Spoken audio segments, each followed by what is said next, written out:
Hey, it's Total Schmidt Show. It's Tuesday. Total Schmidt Show. Brendan Vestal. Buckle up. Hey, welcome to Total Schmidt Show. How you doing? I'm back at sea. Here's what you're going to get from the show. It's kind of like quarantine comedy, except I'm not going to be home. Actually, it's kind of like quarantine comedy and a combination of all the stuff I've done online over the last year or so. There's sketch stuff, live stuff, stand-up stuff, travel stuff, and of course, conversations with others who do the same things that I do on a daily basis. That's it. That's the whole show. And I'm going to record it all and put it on the intraweb. Sometimes. Usually late. Always late. Maybe. I don't know. And weekly? Maybe. Sort of. Could be. Either way, sit back. I hope you enjoy whatever the hell it is I put together for this week on Total Schmidt Show. Hey, what's up, guys? Welcome to the show. It's Tuesday night, 6 o'clock. At least that's when the show is streaming. It's Tuesday at 6. So... there you go. Do me a favor above me. Follow the socials. Do all that stuff for me. Like the video. I'd appreciate that. If you watch the show on a regular basis, you know the deal. I travel. I talk to people when I travel. Comics, entertainers, all kinds of stuff. And you can help me out by just liking the video and subscribe to the channel. If you want to support the show financially, there's going to be tons of ways. There'll be a ticker above me. You can check all that out. You can go to LennySchmidtComedy. Go up to the PAYIFUCAN button. And you can pay through Venmo. You can pretty much do anything, but all the info is coming up. But at the most, please subscribe to the channel. Costs you nothing. Helps me a ton. I'm on a ship right now. You can tell. So this is the cabin shot. You see it a million times. Sorry. Nice beige wall you get to look at. And this week I'm working with a guy who, which happens quite a lot, lives less than 3 miles from me in Sherman Oaks, and I'm just meeting him now. The one and only Mr. Brendan Vestal is here. There he is. Look, there he is. That's me. That's where I'm at. I have the TV and the closet. Yeah, he's got more color behind him than I do. Yeah, I'm on the other side. So if I treat your guests well, if I turn to this a little bit more, you can actually see him in the mirror. Look, see, so you see him twice. Isn't that? They're not ready for that. That might be. That's a lot. We'll move it back. There's the camera. That's how professional I am set up. So anyway, as usual, we're killing time in a sea day. So there we go. What's up, brother? Nice to meet you. Thanks. Thanks for having me come across the hall here. Yeah, thanks. Thanks for making the trip 18 feet across the... Yeah, I had a busy day today, so I was able to squeeze you in. Afternoon, nothing going on. Yeah, the off day and the sea day. Yeah. That's a long day. It is a long day, especially you when you're off. You're not working tonight. Sea day, off day is a long day. Long day. Yeah, so, but that's why I bring shit with me to video, edit. Obviously, yeah, lots of stuff in here. Yeah, that way I got stuff to do. So, and then I have 2 shows tonight. And tomorrow my favorite port, and then we leave. How long you been on shifts, bro? 4 years. I've been really? Doing them. Oh, yeah. Right on. All right. Yeah. Well, I've only been doing 12, which is still not that much compared to some guys that are out here. Yeah, some of these guys. I only do like maybe 6 to 10 weeks a year. Dude, good for you, man. Because it's just so cut off, man. Yeah. It's tough. Yeah, I would love to do that, but I got into a position. It's really most of my income, so now, I mean that's what it's good money. But. Yeah, and I got we're talking about now. We're both parents. My kids are in college, so I'm at the back end of that. And they grew up in Sherman Oaks. Well, they did. They grew up in Sherman Oaks, and then when I got divorced, I didn't do shifts till I got divorced about 12, 13 years ago or whatever. And they moved to LA or Chicago, back where I'm from. And so the reason I started doing shifts was because. I was in LA and I was acting, was doing pretty good. I was, recurrings on shows and a couple writing gigs. I was, but then when my ex moved, the shift thing fell in my lap. And honestly, divorce is expensive, bro. Yeah. It fucking, I imagine. It nailed me. Yeah. So a buddy of mine started an agency. He's like, do you want to do shifts? I go, not really, but I need to pay this lawyer. So I started doing shifts, and then I kept trying to fight doing shifts and staying in acting. And the balance, but the ship work is it's guaranteed money. It's you're in LA, it's always an if or a maybe. Yeah. And I was turned down auditions, and that lasted a few years, and then it became I was on ships more than anything. So, but then the girls moved back with me in Sherman Oaks when they graduated. But they turned out normal, right? So it's possible. Don't worry about my kids turning great. out weird. Dude, I'm blessed. I mean, because I'm gone all the time, and we live together, and they run the house. Oh, so they're in the apartment. Yeah, I always say this. If I was them, it'd be parties every week. I was an asshole at 18. I was just a little shit. But they are uber fucking laced on being good people. You know what I mean? And kind of having their shit together. It's possible. So Okay, good to hear. I'm blessed. Yeah, my son is 7, so I'm just Yeah, you're at the early end of the California kid. with What's the that one. like? Are you gonna do go for a second? Or you just got one? One and done. Yeah, I have a lot of friends that have done the one and done thing. Yeah. Which we did too, which I thought was because I wanted them to have. Maybe if we were younger when we had him, but Yeah. No, one and done. Plus, once you're at 7, I don't want to go through baby again. I always talk about that. I would hate to go through baby. No. This is a fun age. I'm having fun. Yeah. Yeah, it's good. Seven's a great age because they're running around, they're doing stuff. Yeah, he loves sports, so that's fun. Is he a baseball kid? You got him in that little league circuit out Sherman there? Oaks, Little League. Dude, I can watch the actual. They have them on demand. Yeah, those games. I can watch. fucking, I can watch them live. Keon was on last week. If any of this shit would work. Yeah, Keon was on last week. Did the same thing. Yeah, it's awesome. My kids' baseball games. It's awesome. Yeah, it's really cool. That's a great idea, by the way. Yeah. It's brilliant they did that. Yeah, but he's doing baseball, flag football, soccer. He does it all. He loves it. Yeah, he's obsessed. It just switched too. It was one day he was into toys and superheroes, and then the next day it was baseball and soccer and just overnight, just like that. A lot of times it's their friends around them. You know what I mean? Yeah, my daughters didn't play any of that stuff, but my youngest they went to St. Cyril. You know where that is? I know that is. Yeah. That's where my kids went to school, and they were in LA. And I was really involved in everything there. I was on the board and all that before I did ships. I just ran they called it something else, but it was like a PTA and all that shit. But my youngest became a cheerleader for their football team. They did like a football thing. So that was the only taste of sports I got was because I would go to these games, and then both of them played volleyball. Anna played volleyball and softball, but was not good. She was not. She was like really. But every year, I was like, yeah, go play. I'll do it. And one year she came to me, and I went to all her softball games. This is right around when I was starting to get divorced, so I was starting to travel again.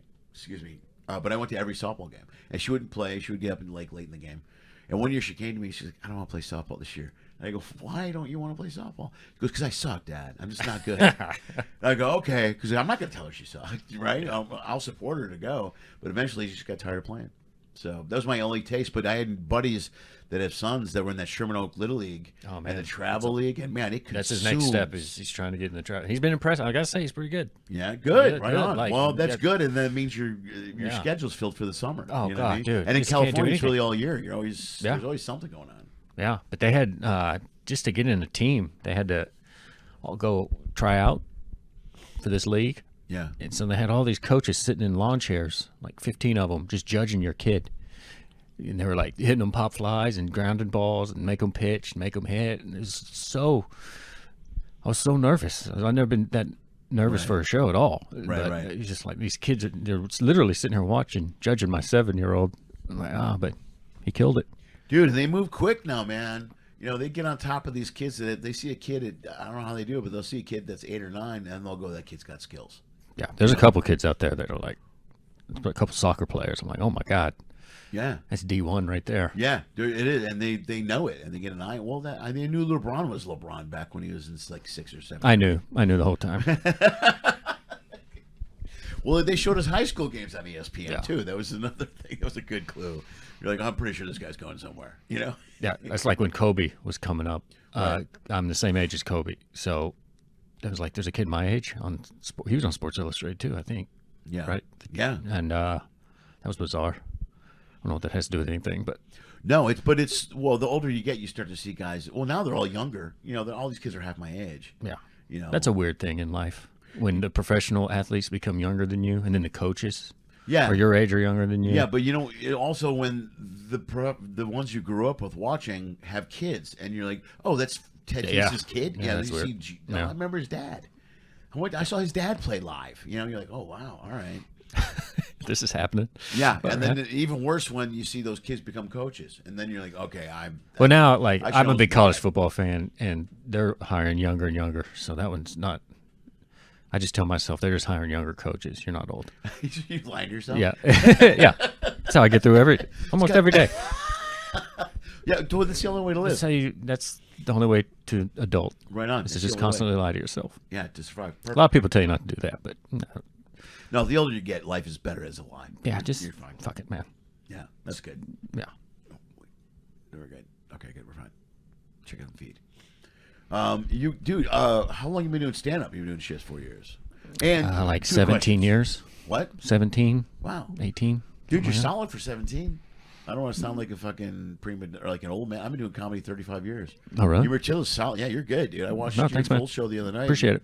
You know, your stuff is great. I see a lot of guys out there, and it's all, you know, whatever. I mean, I'm a terrible judge of comedy. I'm very picky. You know what I mean? Me too. Because I've been doing. I think we all are if you've been doing it for a long time. Yeah, and you should be. I think. Yeah. You know what I mean? Because that makes you better. You know, so a lot of guys. And you just seen it all. Yeah, you've seen everything, and then You've you know seen the almost technique. every angle. You're Yeah, gonna get it. So he's. I know where this is going. Yeah. Yeah, you're gonna be blue. You're gonna be. Yeah, but your stuff is clever, which is Thank you. I appreciate. You know what I mean? I appreciate that. I don't have a ton of clever stuff. Most of my stuff is interaction, human reaction stuff. Maybe a little bit of clever stuff, Which is good on these ships because I'm not good at crowd work at all. So well, it's me. It's I do a ton of crowd work. It's a different skill Yeah. for sure. Yeah, Yeah, I'll do it if I have to, but I put myself out there, and you're like, oh shit, Yeah, that didn't go well. Once you go out there, you're out there. Yeah, you're out And there. on a ship, if you go out there early, you're going to be out there all week. That's Yeah. another thing I noticed on these ships. I have to be careful sometimes, and it's almost like I open a floodgate I don't want to be in, and then I'm like, oh no. I always find that when I try to talk to, it's like, oh, I'm going to talk to this guy here. They won't talk to me. Really? It's just, they just stare at me. I have a weird energy. I think Yeah. where people don't want to talk to me. Well, you definitely are kind of you're drier and more slower. Like I'm high energy and loud, which is almost invites people to. So if you're, and I can tell if you want to talk.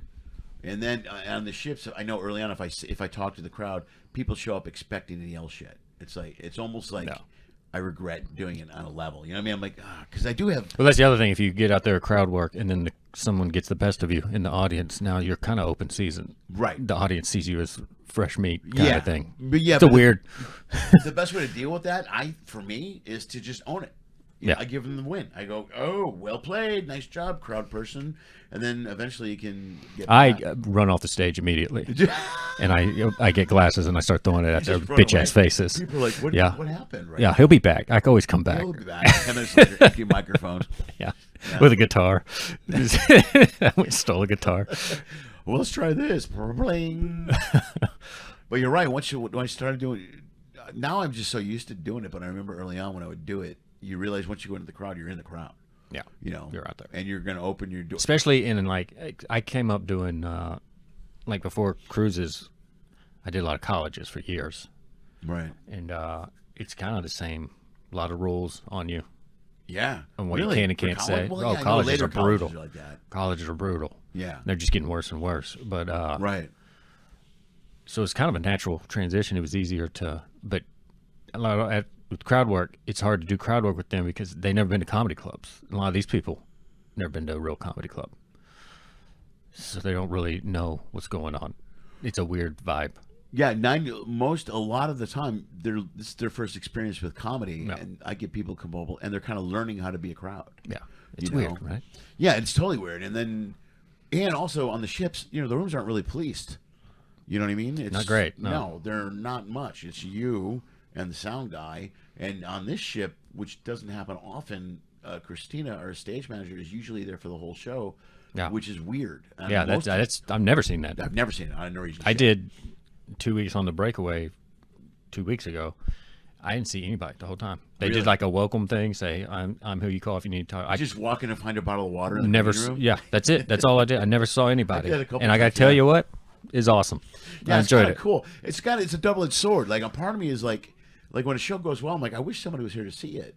But then the other one is like, I wish nobody was here to see this. You know what I mean? It's yeah, the same they'll thing. come to, those people will be at my 7 o'clock tomorrow night. Last night of the cruise, 7 o'clock show. Yeah. You're like, no. Ugh. Yeah, I'm interested that somebody's but that's the only policing you have. Like we had a situation last week. She told me someone tried to fight you last week. Yeah, it wasn't. See, they kind of blow it out of proportion. That's not what happened. Like, because I'm so interactive with the crowd, I'll talk to the crowd right away. And it was my first adult show, I think, last week. And there was 2 people talking at the bar, and they were loud when the show started. And I tried to ignore it for a minute, 2, 3 minutes, whatever. And I thought they were together. And then I addressed them, and I go, hey, guys, there's a show. And it's like they didn't even know there was a show. Yeah. So I came off the stage and went over there. I go, hey, dude. And I tapped him on the shoulder. And he looked at me and just started screaming. Just started yelling at me. I don't give a fuck. And then I realized he was very drunk. I didn't realize he was that drunk. He didn't know the person he was talking to. He was complaining about the bar closing. which a few other people were complaining. And then while this happened, a woman got up from the back of the room and walked up to me and literally grabbed me and spun me around and said, "No, the issue is the bar's closed."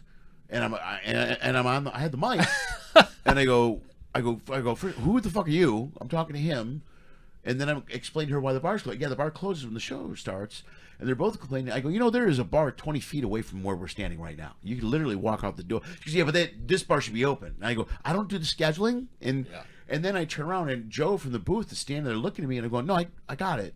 We're good." And Christine, I could see her. I go, "No, everything's fine. Everything's fine."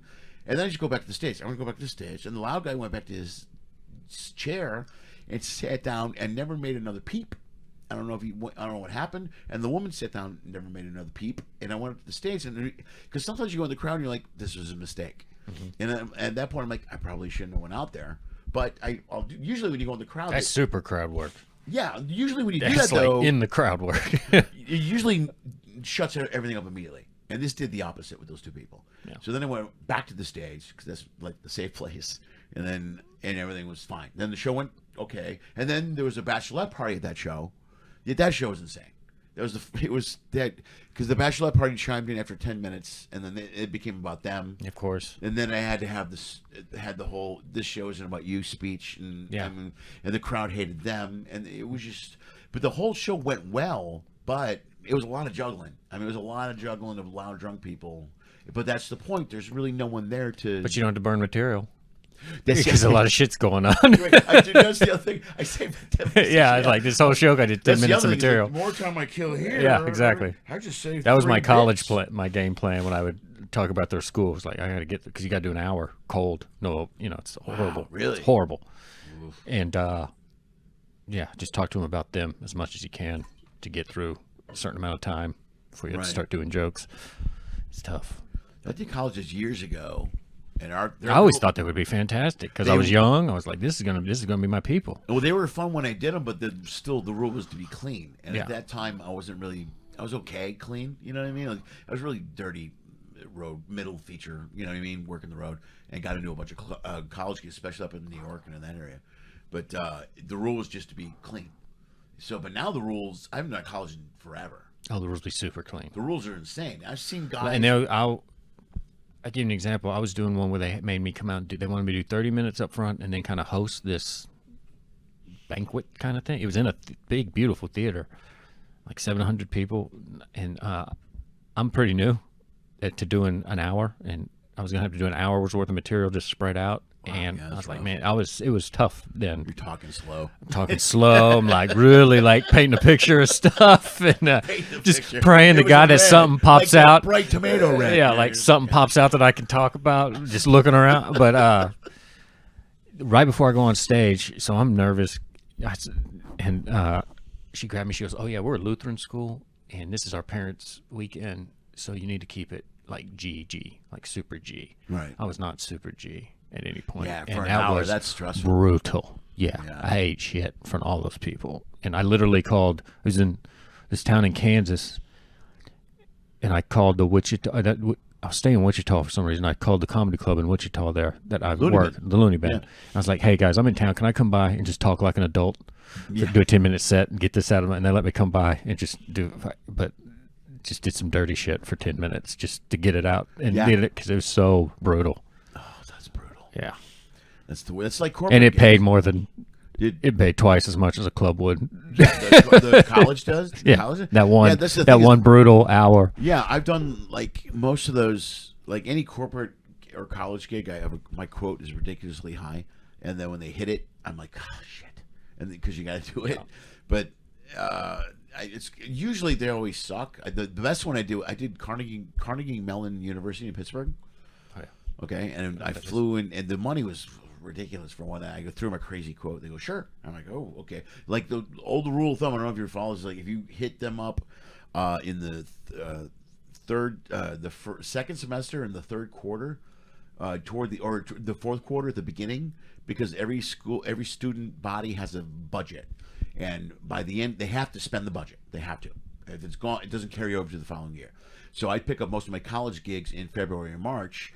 Right around April, because if they had a lot of money in their budget, they would pay a lot of money to do whatever, and you can do the gigs Nice, at the back end of their school year. So that's when I did most of my college gigs, were like the spring or late spring.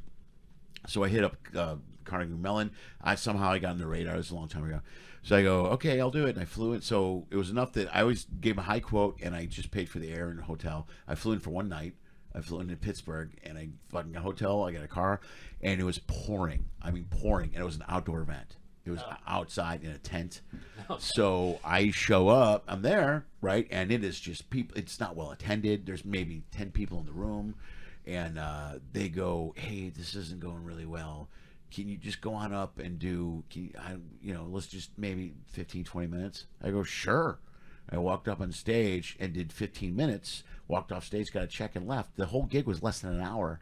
And the money was ridiculous. Yeah, I was like, I went back. I mean, I'm in Pittsburgh an hour later for Mandy Brothers. You ever been to the sandwich joint? I go there, go back to my hotel. This is the best gig I've ever done in my entire life. Yeah. Yeah. You know, which made up for, I've done other corporate gigs that pay really good money and they always want an hour, and you're like, an hour is too much, man. Yeah, they don't. That's at the schools, too. I'm like, you want 45 at the most. At the most. But you really want 30.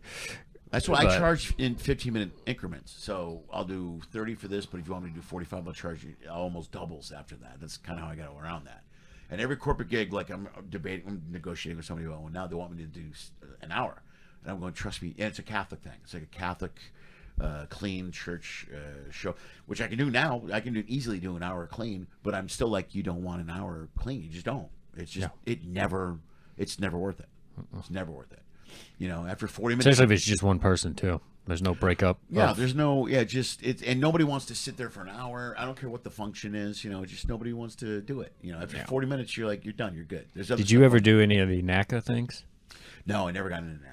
You know what it is, though, right? Sure, They treat you like, tried to get literally, years. the people watching, you don't, you go to these showcase shows, you do 10 to 15 minutes, you got to be squeaky clean. All these colleges come and watch you. Then afterwards, there's like a banquet hall, big room, and they have booths like Comic-Con or something, and they just come around, and all these schools talk to your agent about you as you're standing right there in the booth. Yeah. It's bizarre. It is, and if you're like a people person, you're like, you can. It's not as weird, but I just stand there. It's just so bizarre. I never got used to it. It's so fucking weird. Walk up and critique you. Yeah, it was like, would Brandon be able to come in April? I'm right. Like, yeah, I'm right here. I'm right here. Yeah. Like, never acknowledge you. I'm just thinking, like, whatever. Just get the check. Just book it. Whatever. Yeah. But I heard the money. I know the money was great.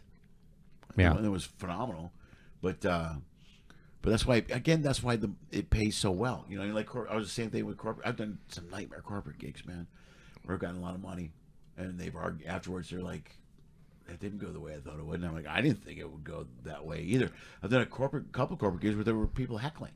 And afterwards, I'm like, dude, why do you have people heckling? And you know what? Let's go back to something we were talking about earlier. I had this conversation with my brother, who's also a comic, right? And the crowd work thing, I don't know if you know this, but there's agencies and companies in LA that they want their comics to do crowd work. They tell you, I need crowd work. It's a big content thing now. It's a huge content thing. Yeah. That's the thing. Now, it's substituting material. It is substituting material. It is. And early on when I started, because I'm really pushing my Instagram and all this stuff, and I do this thing called Jokes in the Water, so I tape the show. I used to put up a joke. I'll put something up every week, up to 2 or 3 videos. So I'm trying to get a digital imprint. And I'm trying to monetize a lot of my stuff, and I'm trying to get more of a following that way. And early on, I was like, I don't want to put crowd work up because I think that's bullshit. I go, it's first of all, I think it's hurting comedy in the long run, because now, and then since then I've given in, and now I do crowd work on video because you have to adjust with the business. You don't have a choice. But I think in the long run it's damaging the content or the product in a way. Stand up where people show up prepared to do crowd work. It's not too much of an issue on the ship, but I've noticed it in clubs where people go, I've got a bunch of stuff to heckle the comic with more than they ever have. Yeah, and people don't want to. It used to be before COVID. It was don't post your stuff. Right. They always said, because you want people to come see you live. You don't want to give it up. And then COVID switched and people started getting more online. And now it's my agent manager, like, put everything out there. Right. Just put it all. Did write new stuff because you got to put stuff out there. Yeah. And it's just bizarre. It's complete opposite. Right. Right, and a lot of guys were worried about putting stuff out because guys would worry about somebody stealing a bit or a concept or an idea. Yeah. Which I get it because I know that happens. I've seen people do something on stage where I go, I know you got that from the internet or whatever, or I know my friend does that bit. You know. So, but it's a weird double-edged sword that we're walking in because you don't get the followers and the exposure and. Unless you get enough content out there that people see it, you know what I mean? And then you don't want to put all your material out there because you don't want everybody to know your material when they show up your show. You can only write so fast. Yeah. You know? Well, I'm slow. So, yeah, it sucks. But but what you got to do. I turn over maybe 30 to 40 minutes a year because I do a new album every year. Yeah. So I'd be very happy if I could do that. Yeah. Well, I push I do way more shift work than you do. So I purposely, and I book a gig. Oh, I want to remind you about that. I'll touch base with you. I book a gig in LA. And it's just once a month, and it's mainly for guys like us that work and you want to go up and work on new shit. Oh, nice. You know what I mean? I don't want it to be an open mic where guys are trying to be comics. So I mean, I've my the next Monday is my next one. Comics that want to remain comics. Yeah, it's comics at work because like when you're out here, you don't get a lot of chance to work on new stuff. Like I sneak it in. Yeah, you try, but it's not really the. It's not, but like I'll sneak it in at a point, and then if it does well, I'll do it till it starts to suck, and then I'll get out, and then I'll go back to regular material because you got to keep the gig. You know, you got to. And it's tough to like if you want to dive into any kind of topics going on. It's tough. Impossible. It's tough. It's literally you gotta be pretty ballsy. Like I really wanted to jump in some of this shit that's going on now with the Trump thing. Yeah. Especially now, because I have, but my opinions are different than even the left and the right. Like I'm not a big side guy. You know me neither. And I'm in the middle. I got a bunch of stuff that I usually do that I don't do on here. Yeah, because the ships they tend to lean heavy Trump. Or lean Republican. Which is you're gonna piss somebody off if you're talking about Trump. No matter where you're doing, right? You're gonna like someone's red hot one way or the other, and it's insane. Yeah, someone's gonna get mad either way. Yeah. I don't know if you saw, but I do a joke about Republicans in Los Angeles, living in Los Angeles, have to live in secret and all this thing. I don't know if I saw it. That's funny. The setup to the joke is if you find yourself in LA and you're a Republican, you're probably gonna need to keep that to yourself. Sure.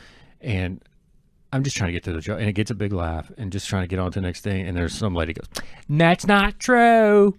She's like in the second row. Sure. I was just like, oh fuck. Yeah. I just ignored her, but luckily she just let it go. But normally I'm thinking she's not gonna let me do any of this bit because she's gonna have to. She has to get her point of view. Yeah. You're like, I don't give a shit about your opinion at all. Yeah, I don't care. Like, you go do open mics for years and then get booked, do comedy shows, and then I'll listen to what the fuck you're saying. Well, dude, in a comedy club. Oh, this audio condenser. All right, let me fix that real quick. Are we taping? We're good. We're still good. Yeah, dude, well, no one's going to hear me now because I'm down here. Hold on. He's fixing everything right now. Yeah, there you go. He's almost got it. It was the condenser. We have the smallest, whatever that. Dude, this area we have to live in and everything is just not big. It's better than the crew rooms. Yeah, it's been way. I hate the crew rooms. Very happy to be in the guest room. Last time I was on this ship, I had the bomb room with the couch and the big tub. Well, we got an email. I got an email before I came here. Then they told me, they said we're full, so we're getting a this is what we're getting. Balcony. I'll take the this balcony all summer last year. I was on the ship most of this. I bounced between this and the Encore. And I had the balcony through the Alaska runs, which was, dude, one of my favorite things was to open the door and sail out of a port. And it got cold, but you hear the ocean, and man, it was just. I have balconies all the time. I just never go out there. I open the door a lot until it gets too cold. You know what I mean? Because I love that. It's just a great fresh air and all that stuff. Where was it going? Oh yeah, it's got to be miserable to be a Republican. Period. Now I was watching the news today. Like I bounce between the channels, just to try to get something real. I'll watch the left and then I'll watch the right. That's the thing on this boat. To people listening, they give you 2 live channels. Yeah. They give you Fox and CNN or Fox and MSNBC. Yeah. So it's just like 2 different worlds. Well, yeah, but I joke about they have BBC though too. Oh, do they? Yeah, because the joke I do is I'll watch the left lies and the right lies, and I'll watch the BBC to get the news. You can see what's going on. And that's because that's the only way. But I'll watch both of those channels to get their point of view. they're going crazy right now. But yeah, it's all Trump. It's going to be all Trump for now. Well, That's the fucking thing. I think everybody got what they want with that. Well, I think Trump wants it. Dude, I'm convinced. I think the Democrats want it. Yeah, and the media sure as hell wants I'm it. convinced that the Democrats want him to fucking win the election, and even the news does. I know they want him to win the nomination. Well, they want to run against. It's nothing but that's all they talk about now is the indictment and all this shit. But it's got to be miserable to be. I was watching the right news. I was watching Pence today. It's got to be miserable to be a Republican and really kind of be like, I don't either. You have your, I respect you if you have your opinions and stuff, but if you're a Republican and you have your views and this is what I believe in, they can't get to any of it because every question is about Trump and like the whole interview is about Trump. And he's like, well, I'm going to be running. Here's what I'm going to run on. But do you think the president, because they still call him President Trump, which you're not supposed to, but they do now. They've broken that wall, right? Which is another lie they throw out there. But so they'll do. What do you think about President Trump? This. What do you think about President? He's like, well, but every question, and I'm watching. I'm like, I don't know how they can go through. How do you get your message across? You know what I mean? Even if you have. Yeah, you think you just kind of speak to your tribes. Yeah, and you can only. It's insane, dude. I got to be honest. And also, dude, last night, the Liars Club. I saw the Let's Go Brandon guy later at a bar. I went out and had some drinks. His name is a nice guy. I can't remember his name off the top of my head. Jay? I don't know. I was drunk.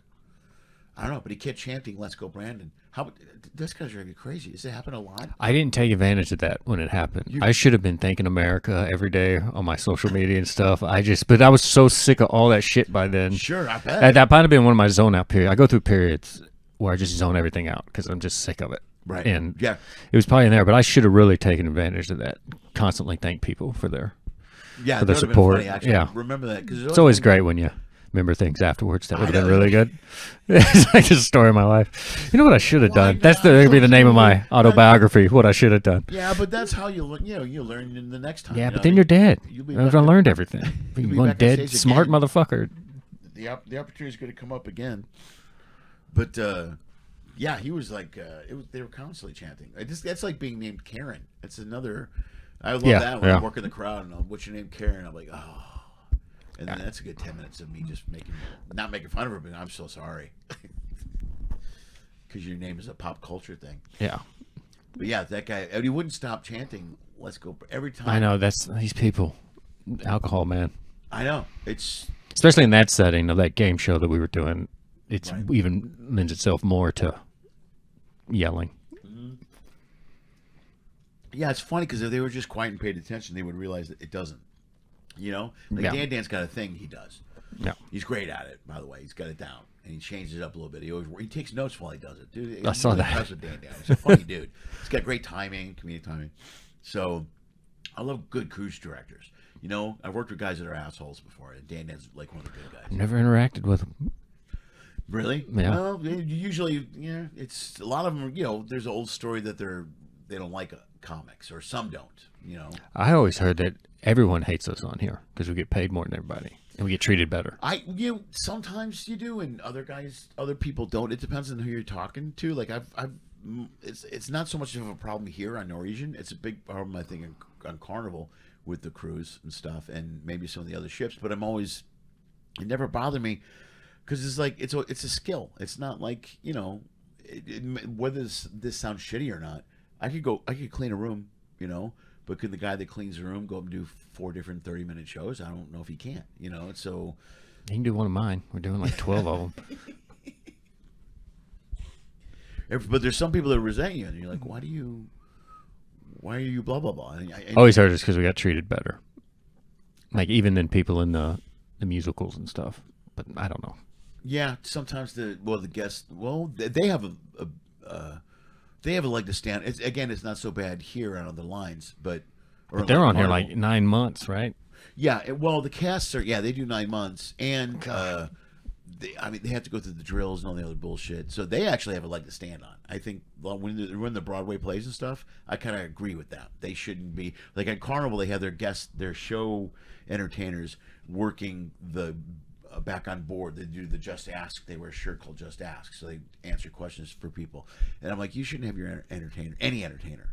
They have to do a show, and then they had to kind of work on the boat. Yeah, they do when you get on. Yeah, they have jobs when you get on the ship. Yeah. There's the day where they're walking around. They answer questions. They help on debark day or embark day. You know what I mean? Oh man. Yeah, that's what they do in Carnival. And I go, I don't think any entertainer should be out doing any of that. You know, your entertainers should be entertainers, and the guests should know, oh, cool, they're an entertainer. You know what I mean? That's why I wear the shirt. I just wear a shirt that says I'm the entertainer. Yeah. Well, Step away. Because Carnival is supposed to wear a name tag everywhere too. Even in guest areas, Carnival's the one cruise line that they want you to wear a name tag when you're out in public, which is stupid because then people ask you questions and you don't know the answers. It happens all the time. They're like blah blah blah. I go, I have no clue what you're talking about. Yeah, I don't know what time the captain's dinner if there's is. an emergency, you're going to need to find a real crew member. They have you. We used to go to the drills. And I'm like, why am I going to the drill? That was awful. Yeah, it makes no sense for me to go to the drill. Well, you just have to stand there for an hour, hour and a half. Okay, why? Getting yelled at because everyone else is talking. Yeah, why? I don't know. Yeah, it's like I'm a grown man. Why am I getting? Yeah, that's the other thing. I'm like, I'm an adult. I'm 58 years old. When it's somebody, I always get mad when security yells at me. Like again, it's not an issue here, especially now. For the most part, we're on guest lists here, so it doesn't happen. But when you're but even like on Princess, I was ever blown because I work on the lines. But Princess is a celebrity. In Princess, you walk around the crew area, and nobody says shit to you. You know what I mean? You're a total guest. Every once in a while, somebody go, "What are you doing?" I go, "I'm an entertainer." Okay, and you're going about your day. There's no what shoes are you wearing? I got yelled at on a ship once for wearing the wrong shoes in the wrong area. Oh, I was when we could. We were talking earlier about not being able to use the crew laundry and stuff, and I was going down to use the crew laundry just before COVID, and I was walking down what they call like I-95, the main crew walkway, main hallway, and I had my earbuds in, just listen to music as I walked to the thing. Some guy followed me apparently all the way down the hall and down 2 floors to the laundry thing just to yell at me about having my. Oh really? Because I guess he was trying to get my attention. I was just walking. You He was pissed. He was a big dude too, like a Swedish guy or something like that. Right. Looked like some sort of important person, but he was pissed that I was like. Because he had to walk the whole hall. Well, you can just walk up and tap you on the shoulder. Just tap me on the shoulder, man. Yeah, you got to make a fucking thing about it. Yeah, that's your fault. I had a guy stop me once. I can't remember. I think this was a Norwegian ship, but they had back then we were on the crew list and we were in the crew area. And there was a 7-1. You ever stayed back there? You ever done that? Yeah. It's just cool. I like those rooms actually. It's a big suite. But anyway, they had a spa night for the crew, right? And I go to the spa. I'm at the spa, hanging out and stuff. And when I came back, I watched cars I-95, but I was wearing sandals. This guy stops me. He goes, "You can't be wearing open-toe shoes in the crew area." And I go, "Oh, I screwed up. I was in the spa. You're right. My bad. I apologize." He's like, "Okay, well, you can't do that." I go, "You're 100% correct. I've made a mistake, and I'm sorry." Okay, well, you can't. And he just kept coming at me. You want me to? Are you going to carry me to my room? You're violating a rule. I go. I agree with you 100%. Yeah, I have my bad. And then at one point I go. I'm going back to my cabin. I go. What do you want me to do? I go. You want me to? I can either go up to the guest area and walk across there, or I can go get my shoes, come back and show you I have. Just tell me. Repent. Help me out. And he goes, "Just don't do it again." I go, "Okay." I go, "That's again. I know I screwed up, but why are you yelling at me?" I've had a guy grab me once too, and that makes me crazy. I'm like, dude, don't lay your hands, don't touch me. You know, that's just messed up. I had a guest one time grab my arm just to tell me she didn't like one of my jokes. Like I was up at the buffet or something like that. Really? Yeah, I did not like that. Yeah, I'm not a fan of that either. I'm like, I don't like anything about you. Yeah. But yeah, that pissed me off. But my worst nightmare is small talk. I just can't do it. I'm not good at it. It makes me very uncomfortable. I had a whole family sit down. I was in the buffet, and a whole family sat down at the table. Yeah. And I just started eating, and they all sat down and started telling me jokes about their family. Yeah. And they were on their way out, so they'd already ate. Right. So they're just killing time. It was a son, a daughter, mom and dad. Right. And they're just hitting me with their jokes about and I couldn't get up. Like I was done eating. I just sat down. Right. If I could have got that window open, I'd have jumped right off that fucking boat. The ocean. Yeah, fuck it. I'll just swim. Ugh. Yeah, I'm always amazed when people just sit at your table. That's only happened once, but I was so like, is this happening right now? This can't be. I've had people come by and say something, and then they keep walking. That's fine. But I've only just sat down. Sit at my table. Like I've had a drunk guy sit down, or a couple. I got a drunk couple. Hey, and right when you're eating, and you're like, I try to find a place to eat where no one can see me. We're just I'm up there because sometimes I just want to eat. You want to eat. I don't need a fancy dinner, but I'd like to eat my meal. Well, I messed up, and I've been doing this joke about the unlimited ice cream. How you shouldn't have that. I do a whole thing about it. I like that. That's a good joke, bro. And now people are coming up to me when they see me get ice cream. I kind of did that to myself. Yeah, I kind of asked for that one, but it's like, yeah, I'm a fat ass. I'm getting it again. Yeah.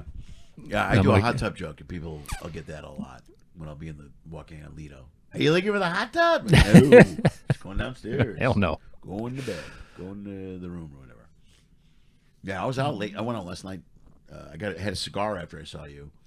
I saw your cigar. Where do you go to have a cigar? Is there a cigar? Oh, yeah, there is a cigar bar. Yeah. Went to the cigar lounge. So I sat down, drank. I had a couple of drinks, and then I went to the nightclub, which was a mistake. The Bliss? Is that what it's called? I don't know what it's called. No, it's a social. It's called the social here. No, they don't do the Bliss here. No, that's the. Was that the other one? Yeah, that's okay. The other, I'm getting it all confused now. The Bliss. The Bliss is weird. Like the Bliss is the name of a ship. It's the name of a theater. It's the name of their nightclub. I don't know why they keep refurbishing that word, but no, it's just in the social. So I was in the social last night, but I ran into all these college kids, and things got weird, and they're still not doing shots, and I drank a lot last night. Yeah. Wow. They were Those nice. college kids are the ones that up at the gym and they only do the bench press. And there's like 6 of them, and they stand around the fucking bench press every day, hog it, and they just stand there. And that was something. They have sunglasses on. Sure, it's inside. I'm like, man, like some real life Top Gun Maverick going on. Yeah, right. You're like, can I just get in there and do a set real quick? It's a quick arm thing. It's just work something else too, because it's. No, it's all arm guys. Yeah, I've got to get that pecs up. Skinny legs. About to go out to the pool. There used to be a picture. There's a running pic because there's a guy I used to work out with in L.A. And we did a full thing. We did legs and the whole. We did a proper thing. But he used to send me these memes. There was a guy called Leg Day. There was this Leg Day thing. I've seen stuff like. But it's a guy. It's a huge monster dude with legs like twigs. It's just it's the funniest meme. They had him in all these pictures. Have you ever seen the videos of people at Planet Fitness not knowing how the equipment works? No. Dude. Oh, that's great. Anyone watching, look at that up on social media. First time type in, I think it's first time at Planet Fitness, and it is hysterical. Really? The people with man, it's awesome. It's real people that they just. Yeah, I would imagine there's a bunch of machines of people who look at I always skip those when I can't figure out what the machine does. I'll just go scout it from a different location. I do. I was like, wait, see, someone will get on there and show me how this thing works. Yeah, I'll work close by and go, I knew. Yeah. That's not exactly what I thought it did, but okay. It's okay. I don't need to work my, pinky toe or whatever. That's the best. That's hilarious. All right, dude, let's wrap this up, man. What do you think? All right. Wait, where are you from originally? Are you an LA guy? No, I'm from Oklahoma, small town in Oklahoma, southwest corner. It's called Altus, Oklahoma. It's about 40 minutes from Texas. Do you work that circuit a lot? Have you done any work for Jeff Jones out there? Oh, yeah, Looney Bins. That's where I started, basically. Oh, no shit. Yeah. All right. Yeah, they're the first people to... No, they weren't the first person. It took me a long time, but I started as a feature for them. Okay. And, dude, I love Jeff. Yeah. I did his memorial in L.A. Yeah, that was They did a little one at the Chateau. Dude, I talked to his daughter. It was a freak accident how he passed. It was really fucked up. He was a great guy. He was a really good dude. He was in shape, too. In shape. No, was he 58? He ate well. He was like... I've been working with him since back in before he got married, and we used to stay at his house, and... I never stayed at his house. I was after that, but I did stay at the other house. Yeah, the other condos and stuff. Yeah. But I worked for him during COVID. And he came out. We talked. He was a dynamite dude. But yeah, he took care of himself. He was very healthy, hiked and stuff, and it was just this weird fucking blood clot thing. Those were scary, man. I was devastated to hear that, man. I really liked the guy. He was one of the good guys. He was one of the good guys when it comes to working ships or working clubs and traveling and stuff.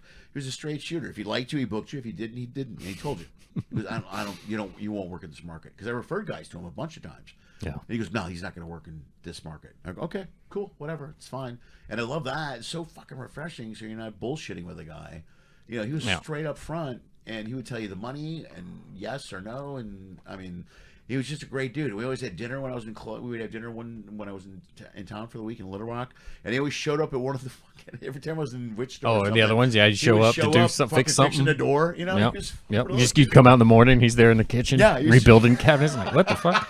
You're in the wrong city, man. All right, later. After a while, you figured out. Oh, Jeff must be here. Yeah. And you walk out. And go, oh, Jeff's here.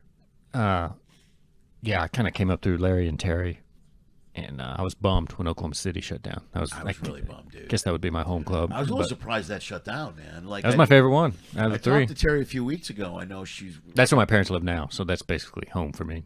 I loved that. It was a good room. I know they moved once or twice or whatever, but I loved Larry and Terry, and I love that room. I was surprised that closed. Yeah, I mean, the last they just did. They told me they just didn't want to renew the lease because they hiked it a lot, and they were like, weird it's not because like he's like 75 years old. Yeah, you know, I mean that's been their thing. Yeah, she's booking the other rooms now, or some. Yeah, I just talked to her today. Just text. Yeah. But she and last time I did Little Rock, the last few times I did Little Rock, that room was struggling. You know, I mean there weren't many people. I think. There. Yeah. But Wichita. That old Wichita room, the bigger one. Yeah. I loved that room. Really? That on the weekend, that thing was killer. It'd always be packed. That was a good room. But I like Wichita and Tulsa now. I like both of them. And it looks like I won't get back there this year because I don't match with any dates that Terry has. But I'd love to go back. I'll go back there next year. I love both of them. Those markets are a blast. You know, Little Rock. I used to do that room. God, that was the first room I did. Well, that was the first room he had. You know, and then I worked for Jeff for years. But man, what a It's one of the first rooms I did on the road. Yeah. Yeah. Little Rock, Arkansas. It was the bartender Tony. You know Tony. He's been there forever. Still there. Dude, still Mandy, there. the waitress, still there. Yeah, dude. Me and her kind of grew up together almost. Yeah, that's awesome. She was young when I started. Dude, those are cool. Cause Larry and Terry knew comedy well too, and there's another couple that knew their market. You know what I mean? They would go, this won't work here, or this doesn't work, and they just had, you know. They would headline you if you weren't a name. There were one of the few left that would do that. They're like, we just think you're funny. Right. We don't get, you know. Yeah. You're not. But yeah, they were good. I still like working for them. They were good people. Yeah. Good people. But that was a really bummer story. Man, he's a great guy. I don't know how that's going to work out. Who's going to buy which one? What's going to happen? I don't know what's going to happen. I know Oklahoma City closed, and I know right now Terry's booking 2, and then Little Rock is where it was. I know when during COVID, Jeff was having problems with the lease during COVID. But I think he got it squared away because they were assholes during. God, I'm surprised he doesn't own that building by now. Been there so long. Yeah, because they're in that. I mean, they're in the corner of that mall upstairs. You know what I mean? It's a huge building, but that room's been there forever. I mean, I love going there because there's a pizza place there. What was that pizza place called? Where, in that mall? No, Pistol Pete's Pizza or something like Pistol that. Pete's? Yeah, it's so good. There's a good barbecue place about a half block away from that. They'd smoke stuff outside. Yeah. I used to go there and eat because you could walk there from the house they put you up in, you know. So I'd go there and get a big plate of brisket. That was good. I loved Little Rock. I really loved those. Are good gigs. They're good cities. But yeah, the Jeff thing was sucked. That's cool. You were from there, man. That's awesome. That's a great because he's got a lot of work and you know, he'll put you up. Like I know Carl Kozlowski. Yeah. Yeah, he lives in Little Rock now, and he wrote a book, and he used to book stuff in L.A. He's a comic from Chicago. He's running around. He's got narcolepsy. He wrote a book about having narcolepsy. But he's the guy I'm talking to about this Catholic gig. But he lives in Little Rock. He does house MC stuff for them now. You know what I mean? The Little Rock open mic was always the funniest open mic. Yeah. Because they'd put 8 guys up. Yeah. They'd all talk about rape. It was like all rape jokes. 8 guys doing rape jokes in Little Rock, Arkansas. And then they would come down. This one I was featuring. And they would sit down. You know how it's kind of a rounded stage? Yeah. They would sit in the front row. The open micers that were just on and watch and just stare at you. Really? It was so bizarre. That's weird. Just judge you. Like, I should be up there. What are you doing? Like, great. Holy shit. Usually you can feel it from the back, but in the front, you can see their beady little eyes looking at you after they just said horrible things about rape. Horrible rape jokes. You're up there doing you're judging my punchlines. This is a callback, and this is a triple, and it's a whole bit, and you're like, whatever. I think you just raped a child last time you talked. So I think I'm okay with you not liking me. So I'm glad. With that. Yeah. I'm good. If you don't like my style of comedy, I think I'm on the right track. Let's make the last thing I say in this podcast, you raped a child. Yeah, right. Good night. Rape someone. What? Adult show. That's wrong. All right, man. All right, dude. You have socials you want to push, man? Hit it. Yeah, Instagram mainly is what I do. Just at Brandon Vestal. Same at Twitter. Same at everything, pretty much. You'll find me if you type that in. At least you got your name. That's good. There's not a lot of me, so there's 7. I've looked into it. Is there? Yeah. That's good. I have a dream of finding them all one day and proving that I'm the funniest. That's Okay. Like it's an actual TV show. That's I'm actually a good working idea on for a movie. It's a TV show I'm actually working on. It's I'm a going really to, good idea. I like that. The gist is I always want to be the funniest comedian, but that's not going to happen at this point. But I can't be the funniest. Brandon Vestal. There's only like 7 of us. That's brilliant. There's no way they're funnier than me. Fuck them. Right. But we'll find out. Dude, you should. But I actually lined one up right before COVID, and we were going to go like meet this guy. Yeah. He lives in Nashville. Yeah. And but then COVID happened, and we've trying to regroup. But dude, I love that idea. You should do that for sure. You definitely do that and tape it. That's hilarious. That's got good legs. It's good. And then, well, you get 7 episodes, and then you're done. Yeah. Well, hey, just so that I've proved that I'm the best. What else is there? Right. You're good. Yep. Dude, thank you very All much. right. Appreciate We're it. good. Thanks for having me. I'm gonna walk back across the hall now.